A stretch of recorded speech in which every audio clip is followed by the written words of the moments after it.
श्री भक्तमाल कथा के अंतर्गत हमने अब तक पिछले 125 दिनों में भगवत कृपा से इस कथा को करते हुए 125 दिन हो गए। आज 126वां सत्संग है। तो पिछले 125 दिनों में 125 सत्संगों में हमने भगवान के 24 अवतारों में से अधिकतर अवतारों की कथा का श्रवण किया। उसके पश्चात हमने भगवान श्री राम के चरण चिन्हों का ध्यान किया, उनका वर्णन किया, चिंतन किया, उनके अभिप्राय को, उनके आशय को समझने का प्रयास किया और उन चरण चिन्हों के ध्यान से हमें क्या प्राप्त हो सकता है उस पर भी हमने थोड़ी चर्चा की। उसके पश्चात हमने भगवान के 12 प्रधान भक्तों की कथा का श्रवण किया। 12 प्रधान भक्तों की कथा के श्रवण के पश्चात हमने भगवान के 16 प्रधान पार्षद हैं जो वैकुंठ में सदा उनकी सेवा में तत्पर रहने वाले, सेवा में संलग्न रहने वाले 16 प्रधान पार्षदों की कथा का भी श्रवण किया, जिसका समापन कल हुआ। आज हम भगवान के प्रिय भक्त, जो भक्त भगवान को प्रिय हैं, हरिवल्लभ, हरिवल्लभ, हरि के प्यारे, हरि के प्यारे जो भक्त हैं, भगवान के जो प्रिय भक्त हैं, उनकी कथा का शुभारंभ करेंगे भगवत कृपा से, गुरु कृपा से। तो ये भगवान के प्रिय भक्त वो भक्त नहीं जिनको भगवान प्रिय हैं, वो भक्त जो भगवान के प्रिय हैं। भक्त को भगवान प्रिय हो, बहुत सुंदर। भक्त को भगवान प्रिय हो, बहुत सुंदर, लेकिन उससे भी उत्तम अवस्था है जब भगवान को भक्त प्रिय लगने लगे। भक्त को तो भगवान प्रिय लगना ही चाहिए, लेकिन जब भगवान की असीम अनुकंपा होती है तो क्या, तो जो भगवान है वो भक्त को अपनाकर भक्तों से प्रेम आरंभ कर देते हैं, भक्तों पर अपना प्रेम न्यौछावर कर देते हैं। और जिन भक्तों पर भगवान अपना प्रेम उड़ेलते हैं उन्हीं को ही हरिवल्लभ कहा गया है। गीता के 12वें अध्याय में भगवान ने ऐसे भक्तों के लक्षण बताए हैं। उनमें से कुछ लक्षण आपके सामने रखूंगा, लिस्ट थोड़ी लंबी है। 12वें अध्याय के कुछ श्लोक। अनपेक्ष शुचिर्दक्ष उदासीनो गतो व्यथा सर्वारंभ परित्यागी यो मद भक्त समय प्रिय।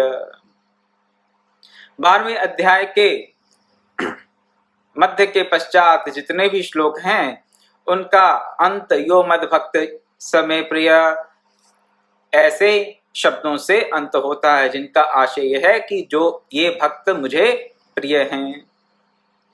तो ये श्लोक अनपेक्ष शुचिर्दक्ष उदासीनो गतो व्यथा सर्वारंभ परित्यागी यो मद भक्त समय प्रिय। अनपेक्ष, जिसकी किसी से कोई अपेक्षा नहीं है, एक्सपेक्टेशंस नहीं है, जो एक्सपेक्टेशन से फ्री है, ऐसा भक्त। शुचि, शौच रखने वाला, बाहर भीतर की पवित्रता रखने वाला। दक्ष, कैसी दक्षता? दक्षता कर्म में दक्षता को ही मैं दक्षता समझता हूं यहाँ पर। जो अपने कर्तव्य कर्म का निर्वहन करते हुए निर्लेप रहता है, कर्मों में लिप्त नहीं होता, वही दक्ष है। अनपेक्ष शुचिर दक्ष उदासीन, उदासीन, उदासीन का अर्थ डिप्रेस्ड नहीं, डिमोरलाइज्ड नहीं, डिमोटिवेटेड नहीं है। एक बार फिर से, उदासीन का अर्थ डिप्रेस्ड, डिमोरलाइज्ड, डिमोटिवेटेड नहीं है। ऐसा हम समझ लेते हैं कई बार। प्राय हिंदी में जब उदासीन शब्द का हम प्रयोग करते हैं तो इस आशय में लेते हैं। उदासीन का शाब्दिक अर्थ संस्कृत के अनुसार उत आसीन। उत मतलब ऊपर, आसीन मतलब बैठा हुआ। कहाँ, किसके ऊपर बैठा हुआ? ऊपर उठा हुआ।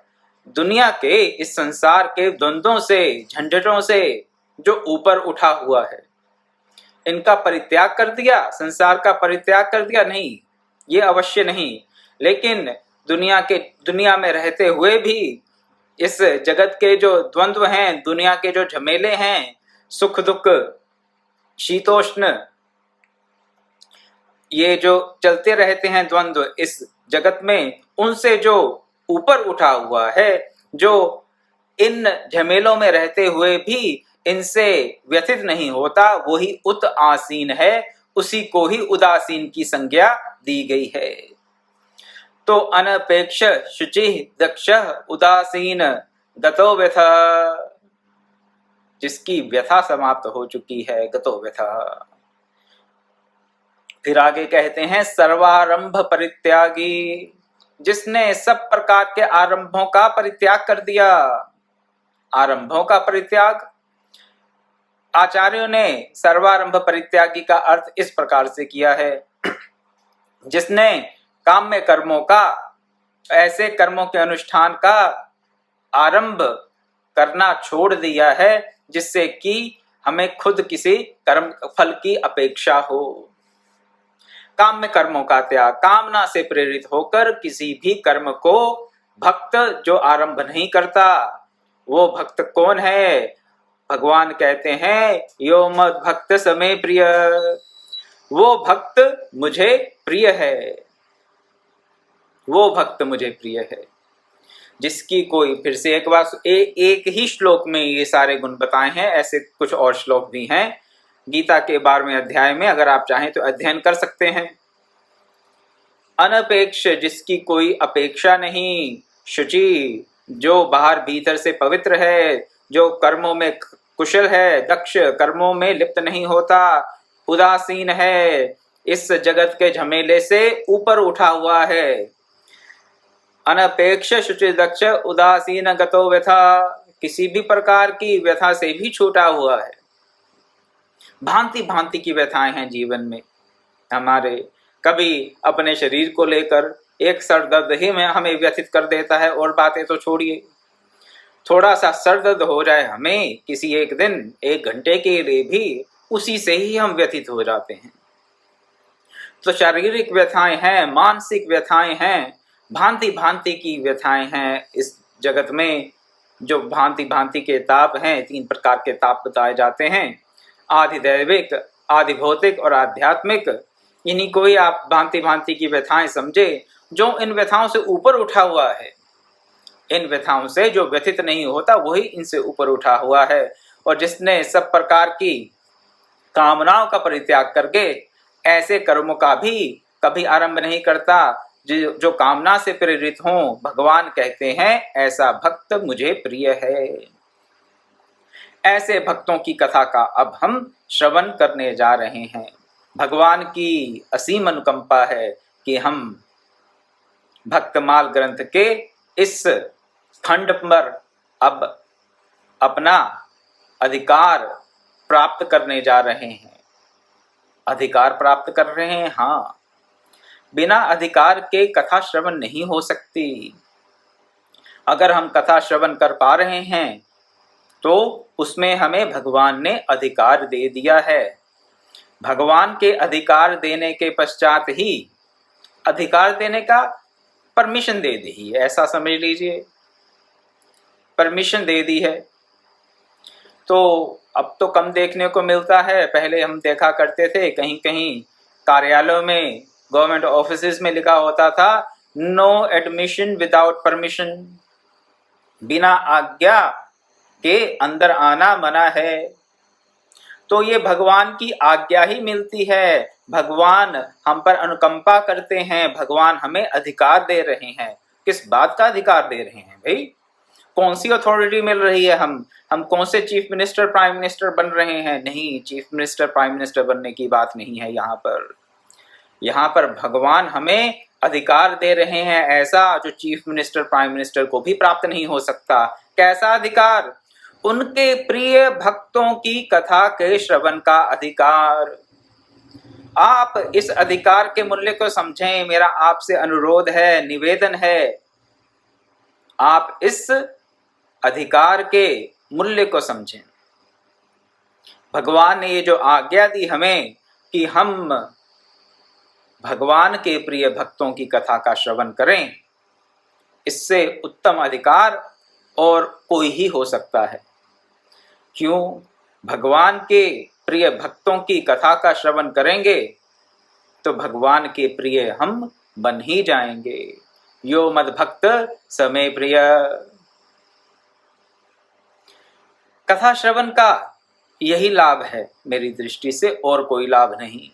क्या लाभ? हम भगवान के प्रिय बन जाएं, भगवान हमें प्रिय लगने लगें। बहुत सुंदर, हम भगवान को प्रिय लगने लगें, इससे ऊपर तो और कुछ हो नहीं सकता मेरी दृष्टि से। शिष्य को गुरु प्रिय है, बहुत अच्छी बात है। शिष्य की गुरु में श्रद्धा है, बहुत अच्छी बात है। लेकिन गुरु को जब शिष्य प्रिय लगने लगे, उस शिष्य का कल्याण निश्चित है। गुरु को जो शिष्य प्रिय लगता है, जिस शिष्य को गुरु का प्रेम प्राप्त है, उसका कल्याण निश्चित है। उसी प्रकार भक्तों को भगवान प्रिय लगें, अच्छी बात, कल्याणकारी बात, अच्छा गुण है। भक्ति के मार्ग पर भगवान प्रिय लगने ही चाहिए। लेकिन अति उत्तम स्थिति ये है, अति उत्तम स्थिति, कि भगवान भक्तों को प्रेम करने लगें, भक्त भगवान को प्रिय लगने लगें। ऐसे भक्तों की कथा का श्रवण प्रभु की अनुकंपा से, गुरु की कृपा से हम आज आरंभ करेंगे। सर्वप्रथम प्रियादास जी के शब्दों को सुनेंगे, जहां पर उन्होंने इन भगवान के प्रिय भक्तों के नाम का उल्लेख किया है। कमला गरुड़ सुनंद आदि षोडश प्रभु पदरती, हनुजमवंत सुग्रीव विभीषण सबरी खगपति, ध्रुव उद्धव अम्बरीश विदुर अक्रूर सुदामा, चंद्रहास चित्रकेतु ग्राह गज पांडव नामा, कोशारव कुंती वधूपट एचत लज्जा हरि, हरिवल्लभ सब प्रार्थों जिन चरण रेणु आशा धरी। यहाँ पर संत नाभादास जी ने, श्री भक्तमाल ग्रंथ के रचयिता संत नाभादास जी ने इन हरिवल्लभ भक्तों का, भगवान के प्रिय भक्तों का उल्लेख किया। किन किन का? सुन ले कि भगवान के प्रिय भक्त कौन कौन है। इनके नाम श्रवण से ही हम परम कल्याण के भाजन बन सकते हैं। तो श्रद्धापूर्वक इनके नाम का श्रवण करें। क्या नाम है इनके? श्री लक्ष्मी जी, वैकुंठ में लक्ष्मी जी नारायण जी के चरणों में स्थान पाती हैं। तो श्री लक्ष्मी जी का सबसे पहले नाम आया इस लिस्ट में। गरुड़ जी भगवान के वाहन, सुनंद आदि 16 पार्षद जिनकी कथा का भी हमने श्रवण किया, वो भी सब हरिवल्लभ हैं। हनुमान जी, जामवान जी, सुग्रीव जी, विभीषण जी, भक्तिमती शबरी जी, खगपति जटायु जी, गीधराज जटायु, ध्रुव जी, उद्धव जी, अम्बरीश जी, विदुर जी, अक्रूर जी, सुदामा जी, चंद्रहास जी, चित्रकेतु, ग्राह, गजेंद्र, पांचों पांडव, युधिष्ठिर, भीमसेन, अर्जुन, नकुल और सहदेव, पांचों पांडव। श्री मैत्रेय जी, मुनि मैत्रेय हुए हैं, इनकी भी कथा का श्रवण करेंगे, आप जानते ही होंगे। कुंती जी, द्रौपदी जी, इन सबकी प्रभु के पाद पद्मों में प्रीति है। ये भगवान के चरणों में प्रीति रखने वाले हैं, सबके सब। कैसी प्रीति? अनन्य प्रीति। ये भगवान के चरणों का ही आश्रय लेते हैं और किसी का आश्रय ये लेते नहीं। द्रौपदी जी ने भगवान के चरणों का ही आश्रय लिया कौरव सभा में। द्यूत कीड़ा के पश्चात जब दुशासन अपनी क्रूरता पर उतर आया अपने भाइयों के उकसाने पर, तो द्रौपदी जी ने भगवान की ही शरण ली और किसी की नहीं। उसी प्रकार कुंती जी भी यही कहती रहीं, हे कृष्ण तुम हमें सुख मत दो, हमें दुख ही दो, क्योंकि जब जब हम पर दुख आते हैं, विपत्ति आती है, तुम हमारी सहायता के लिए आते हो। हम तुम्हें स्मरण करते हैं विपत्ति के समय में, और विपत्ति के समय में हमें तुम्हारे दर्शन प्राप्त हो जाते हैं। इसलिए हमारे लिए विपत्ति ही, कुसमय ही, दुख ही कल्याण के कारण बनते हुए हमें नजर आते हैं। इसलिए हे कृष्ण तुम हमें विपत्तियों पर विपत्तियां देते रहो, ताकि तुम उन विपत्तियों में हमें याद आते रहो, और हम तुम्हें जब पुकारें और तुम हमारे पास आते रहो, हमें तुम्हारा दर्शन, तुम्हारा सानिध्य प्राप्त होता रहे। कुंती जी, हरिवल्लभ, ये भक्त लोगों को प्रिय हैं।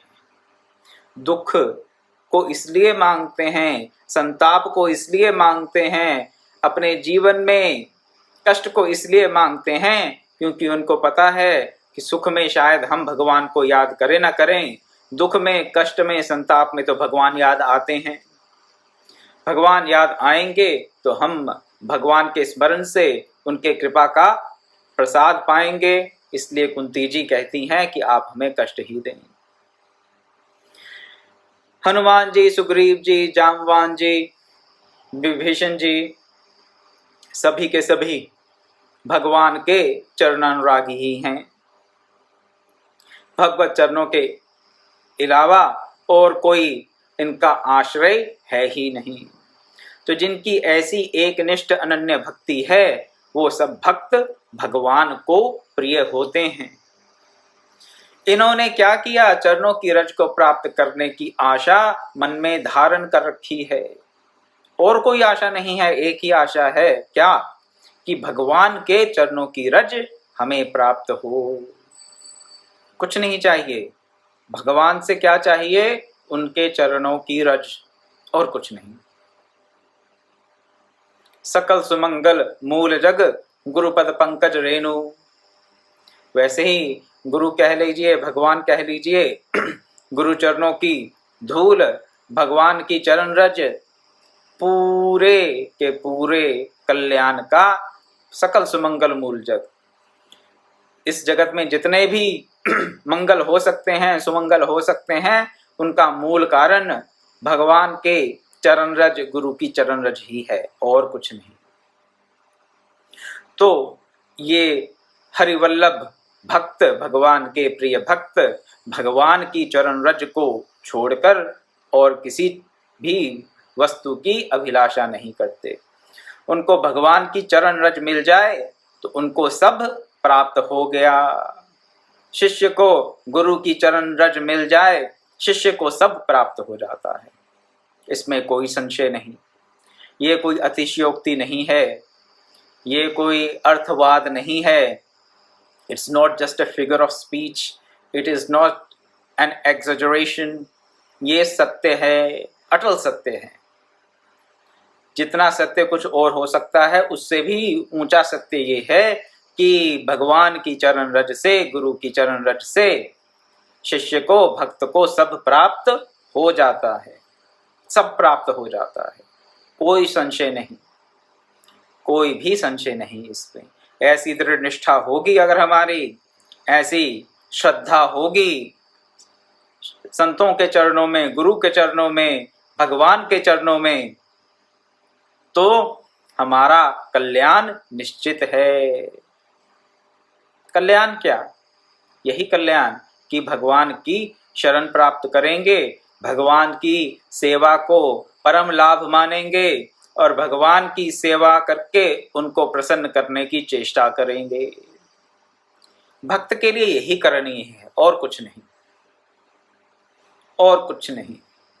जिसे अभी आत्म कल्याण करना है वो भक्त नहीं बन सकता।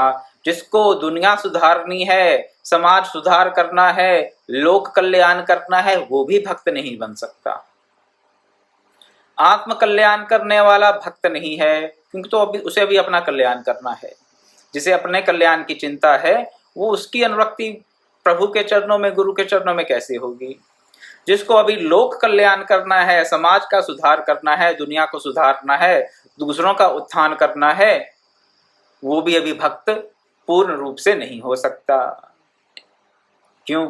अहम भाव बना हुआ है कि मुझे ये करना है, मुझे दूसरों को सुधारना है, दूसरों को वैकुंठ लेके जाना है, या कुछ भी करना है, उनके जो दरिद्रता है जीवन की उसको दूर करना है। जिसकी ऐसी पृथक पृथक भावना बनी हुई है वो अभी भक्त नहीं है। भक्त वही है जिसको केवल और केवल अपनी सेवा से भगवान को प्रसन्न करना है। सेवा कैसे करनी है? वो भी भगवान से ही प्रार्थना करनी है कि आप हमें अपनी सेवा दें और अपनी सेवा का सामर्थ्य भी दें। इस बात को मैं पहले भी एक दो बार कह चुका हूं कि भक्त वो प्रिय होता है भगवान को जिसका साधन भी भगवान है और साध्य भी भगवान है। प्राप्त करना है भगवान को, और प्राप्त करने का साधन क्या है, माध्यम क्या है प्राप्त करने का, वो भी भगवान है। अपना कोई सामर्थ्य नहीं है। यहाँ पर भगवान के सामर्थ्य से ही भगवान को प्राप्त करना है। कैसे? भीष्म जी की कथा में ये बात बताई गई थी कि भीष्म जी ने श्री कृष्ण की प्रतिज्ञा को तोड़ा। कौन सी प्रतिज्ञा? श्री कृष्ण ने प्रतिज्ञा की थी कि मैं कुरुभूमि में महाभारत युद्ध में किसी भी प्रकार का शस्त्र धारण नहीं करूंगा। अब भीष्म जी के मन में ये बात आई कि मुझे वासुदेव श्री कृष्ण का, भगवान का ये जो प्रण है इसको तोड़ना है, इस प्रतिज्ञा को तोड़ना है। तो उन्होंने क्या किया? कोई छलबल किया अपनी तरफ से, अपने बल का प्रयोग किया भगवान की प्रतिज्ञा तोड़ने के लिए? नहीं। भीष्म तो महाज्ञानी हैं, परम भक्त हैं, प्रधान भक्तों में से एक हैं। उन्होंने भगवान से ही प्रार्थना की कि हे वासुदेव कृष्ण, मैं चाहता हूं आप अपनी प्रतिज्ञा भंग कर दें, इसलिए कृपा करें और अपनी प्रतिज्ञा भंग कर दें। भगवान की प्रतिज्ञा भंग करनी थी, ऐसी उनकी इच्छा हुई, और उसके लिए प्रार्थना किससे की? भगवान से ही। साध्य क्या? भगवान। साधन क्या? भगवान। ऐसे ही भक्त भगवान को प्रिय हैं।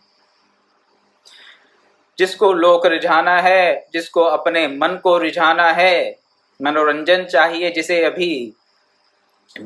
अभी जगत में मान प्रतिष्ठा बढ़ाई चाहिए, जिसको लगता है कि मुझे दुनिया सुधारनी है, वो अभी भक्त नहीं बन सकता, पूर्ण रूप से तो नहीं बन सकता।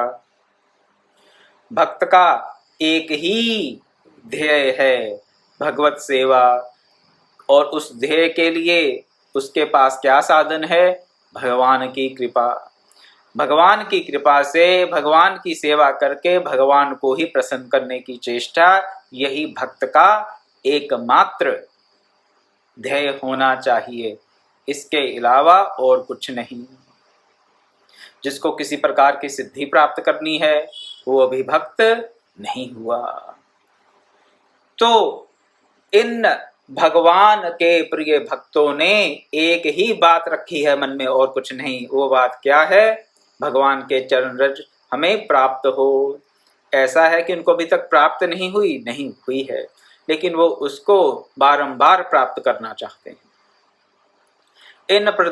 इन हरि वल्लभ भक्तों को, भगवान के प्रिय भक्तों को कुछ भी ऐसा नहीं जो प्राप्त ना हो, लेकिन प्रेम के वशीभूत होकर भगवान की चरण रज को बारंबार प्राप्त करने का इनका ध्येय बना हुआ है, और इसके अलावा मन में कोई इच्छा नहीं।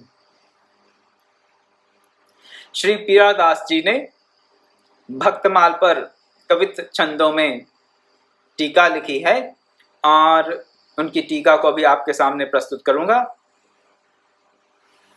हरि के जय वल्लभ हैं दुर्लभ, भुवन मांझ तिन्हि की पद रेणु आशा जिय करी है।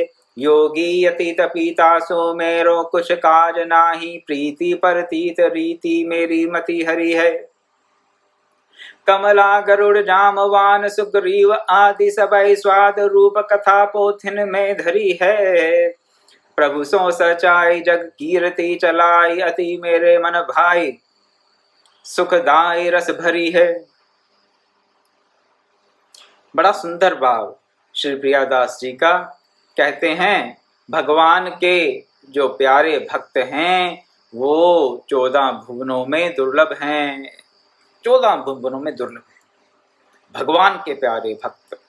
इसीलिए तो गिना दिए यहाँ पर श्री नाभादास जी ने, जो भक्त भगवान को प्रिय हों वो दुर्लभ हैं, अति दुर्लभ हैं। भगवान ने खुद भी गीता में कहा, 7वें अध्याय का 3रा श्लोक है ये, मनुष्यानाम सहस्रेषु कश्चिद्यदिति सिद्धये यत्तामपि सिद्धानाम कश्चिन्मा वेति तत्वतः। क्या कहते हैं भगवान? हजारों मनुष्य में कोई एक वास्तविक सिद्धि के लिए यत्न करता है, हजारों मनुष्य में कोई एक वास्तविक सिद्धि के लिए, सिद्धि यहाँ पर क्या है? प्रभु प्राप्ति। यहाँ पर वो अनिमा आदि सिद्धियों की बात नहीं कर रहे भगवान, सिद्धि के लिए, सिद्धियों की बात नहीं की, एक वास्तविक सिद्धि के लिए। वास्तविक सिद्धि क्या है? प्रभु के प्रेम की प्राप्ति। मानव जीवन का ध्येय क्या है? प्रभु के प्रेम की प्राप्ति, यही वास्तविक सिद्धि है। बाकी सब तो आत्म प्रवंचना है। आत्म प्रवंचना क्या? अपने आप को धोखा देने की बात। यहां से उड़ के वहां चले गए, वहां से कुछ लोप हुआ, यहां से प्रकट कर दिया, ये क्या है? ये आत्म प्रवंचना है। अगर इसको कोई सिद्धि समझ लेता है तो वास्तविक सिद्धि प्रभु के प्रेम की प्राप्ति ही है।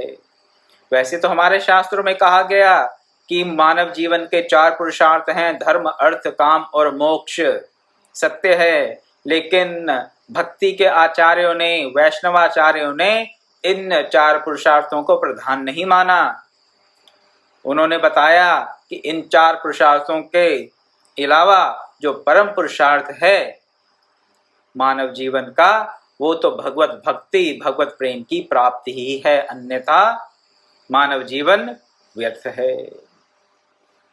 तो हजारों मनुष्य में कोई एक वास्तविक सिद्धि के लिए यत्न करता है।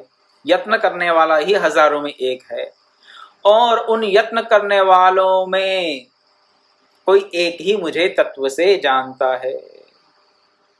हजारों में एक कोई ट्राई करता है, प्रॉपरली, ऑनेस्टली ट्राई जिसे कहते हैं। तो जो यत्न करने वाला है, ट्राई करने वाला है, वही हजारों में एक है। और उन हजारों लाखों में भी फिर कोई एक ही होता है जो मुझे तत्व से जान लेता है। भगवान कहते हैं जो भगवान को जान लेता है, और जो भगवान को जान लेता है वो भगवत प्रेम प्राप्त कर लेता है। दोनों बातें पर्यायवाची हैं। भगवान को जान लेना, भगवत प्रेम को प्राप्त कर लेना, भगवत भक्ति को प्राप्त कर लेना, एक ही बात है। तत्व से जान लेना एक ही बात है। तो जब लाखों, हजारों, लाखों क्या करोड़ों में कोई एक भगवान को तत्व से जानने वाला होता है, तो जो तत्व से जानता है भगवान को, वही भगवान का प्रिय हो सकता है, वही हरिवल्लभ हो सकता है। इसलिए यहाँ पर प्रियादास जी ने कह दिया कि 14 भुवनों में भगवान के प्यारे भक्त दुर्लभ हैं। दुर्लभ भक्ति दुर्लभ हैं आजकल। हमेशा की बात है वैसे, लेकिन आजकल तो वैसे ही भक्त दुर्लभ हैं, क्योंकि भक्ति का स्वरूप क्या है यही लोग नहीं जानते। भक्ति करना चाहते हैं, भक्ति में बहुत आस्था है लोगों की, भक्ति मार्ग में बहुत श्रद्धा है, इसमें कोई संशय नहीं। इसमें कोई संशय नहीं कि लोगों की भक्ति मार्ग में असीम श्रद्धा है, लेकिन भक्ति का स्वरूप पता ना होने के कारण भक्ति के मार्ग को वो यथार्थ नहीं अपना पाते। भगवान की लीला ही कह सकता हूँ, और क्या। इसलिए 14 भुवनों में भगवान का जो प्रिय भक्त है वो दुर्लभ है। और प्रियादास जी कहते हैं मैं उन्हीं की चरण रेणु को प्राप्त करने की आशा करता हूँ।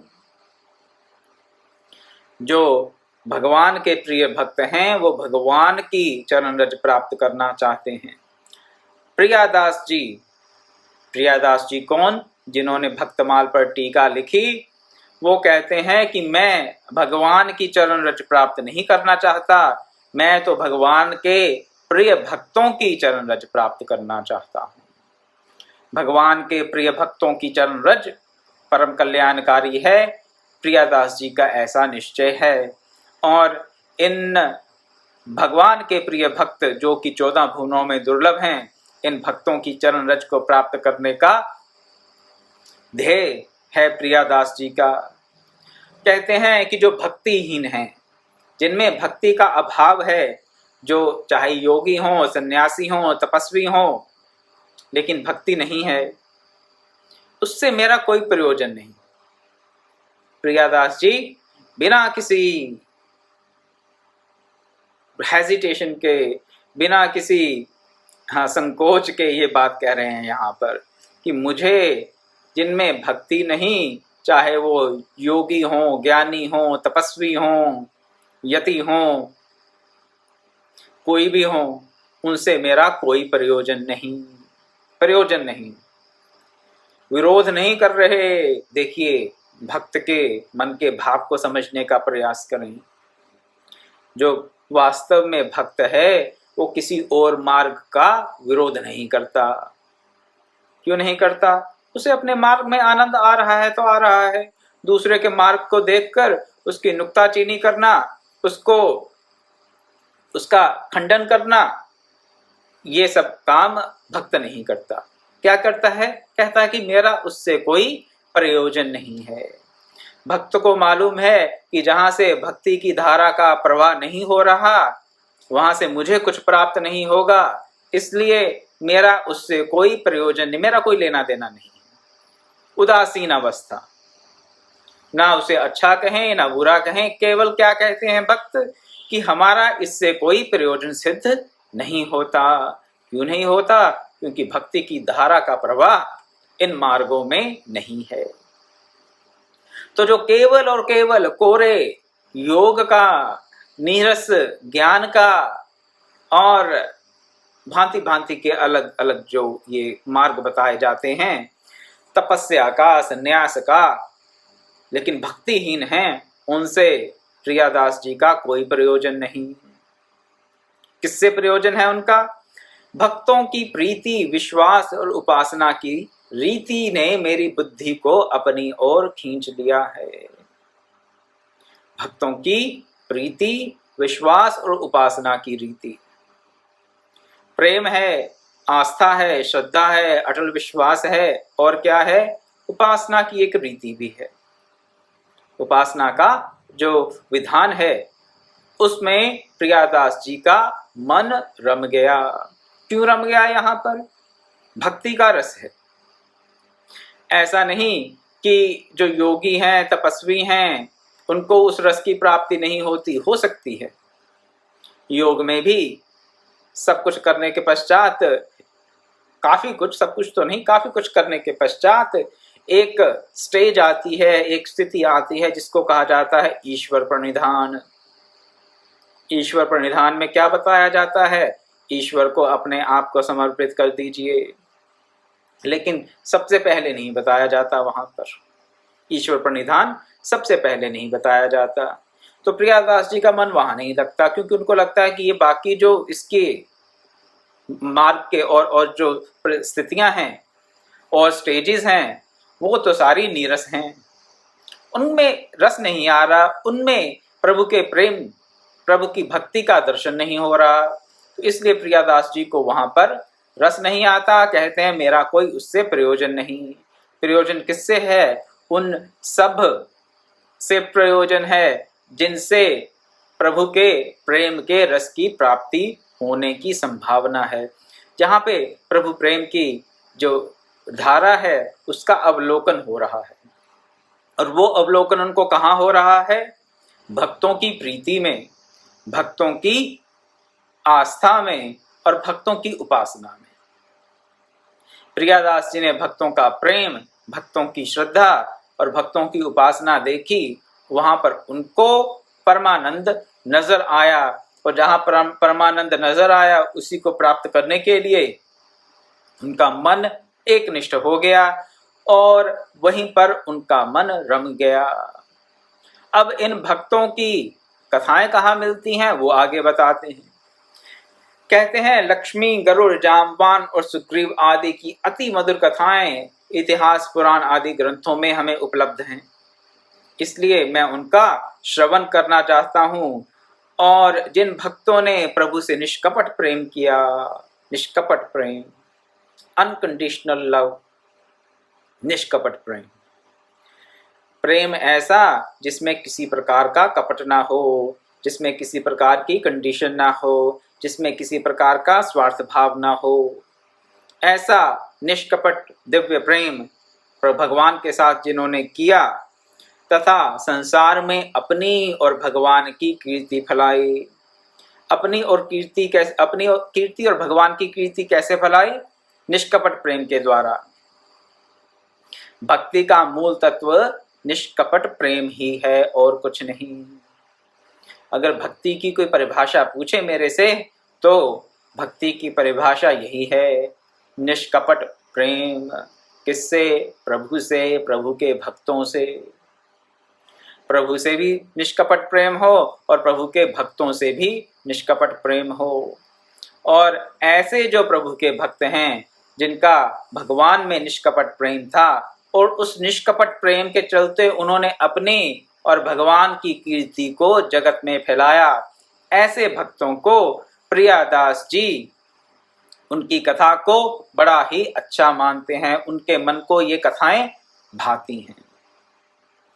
दिव्य प्रेम, निष्कपट प्रेम से सरोबार जिनका चरित्र है, ऐसे भक्तों की कथाओं को सुनकर प्रियादास जी अत्यंत आनंद मानते हैं और उनके हृदय को अत्यंत सुख प्राप्त होता है। तो ऐसे ही भक्तों की कथाओं का हम श्रवण कल से आरंभ करेंगे। सर्वप्रथम कमला जी, लक्ष्मी जी के बारे में कुछ कह तो बहुत कुछ सकते हैं लक्ष्मी जी के बारे में, लेकिन कुछ ही बातें आपके सामने रखूंगा लक्ष्मी जी को लेकर, क्योंकि ज़्यादा कहने का मेरा सामर्थ्य ही नहीं है उनके बारे में। तो अपनी बुद्धि के अनुसार, अपनी समझ के अनुसार इन भगवत चरित्रों को, भगवान के प्रिय भक्तों के चरित्रों को आपके सामने रखने का प्रयास किया जाएगा। और प्रियादास जी की भाव से हम इनका श्रवण करेंगे तो हमें अवश्य लाभ होगा। क्या भाव? कि इनकी जो गाथाएं हैं वो रसमय हैं, मधुर हैं। क्यों? क्योंकि इन्होंने निष्कपट प्रेम के द्वारा अपनी और भगवान की कीर्ति को जगत में फैलाया। निष्कपट प्रेम पर अपना ध्यान रखते हुए इन भक्तों की कथाओं का हम आने वाले कुछ दिनों तक श्रवण करेंगे, मनन करेंगे, चिंतन करेंगे, भगवत कृपा से, गुरु कृपा से। आज मैं अपनी वाणी को यही विराम देता हूँ। कल मिलेंगे तो कमला जी, श्री लक्ष्मी जी की कथा का शुभारंभ किया जाएगा। ओम पूर्णमदः पूर्णमिदं पूर्णात् पूर्णमुदच्यते पूर्णस्य पूर्णमादाय पूर्णमेवावशिष्यते। ओम शांति शांति शांति। हरि ओम तत्सत्।